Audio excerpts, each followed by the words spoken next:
All right, Ed, another big week against the Swans. What's the vibe like around the club?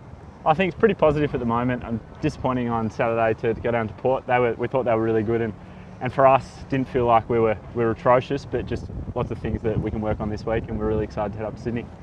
Talk about heading up to Sydney, but your first time up there at the SCG. Are you speaking to someone like Taz or Thompson, get a bit of know-how about the ground? Yeah, exactly. Like Taz and Turbo have been great support for me as a defender, and it'll be no different this week. I've played against Sydney last year, but up there it's a whole different story. So we'll look to play the conditions well, and quite a small ground, the SCG. So I'm sure they'll have plenty for me this week that'll really help me out. I'm sure you've looked at what they did last week against Geelong, and their small forwards had a real impact. It's a big task for you small defenders. Yeah, exactly right. Well, I guess each week in the AFL you're playing on some quality opponents, but I guess it becomes that little bit harder when there's players in form. So yeah, we'll look at that later in the week and see who we need to stop.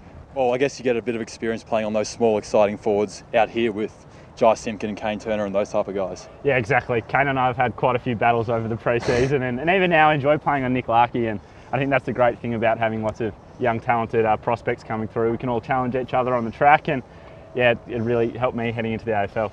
You seem like a real tight-knit group down back. How does that impact your on-field performances? I think, well, now that we've had a bit of consistency is the back line. Even last year was a pretty similar group, so yeah, as you said, we need to work together as a 7 and 8 when Luke McDonald comes down as well. So yeah, it can only help us, and I think as the year goes on, we'll really look to strengthen those bonds going forward. You talk about that team consistency. We only had very few changes through the first 6 rounds. How important is that at, translating that into on-field performances? Yeah, as well as in between lines, I think the whole team working together. I think the midfielders, defenders and forwards, we need to work together because the forwards need to defend and the defenders need to attack. So yeah, having that consistency across the board has really helped us develop our game, and I think the next few weeks we're going to play some exciting footy.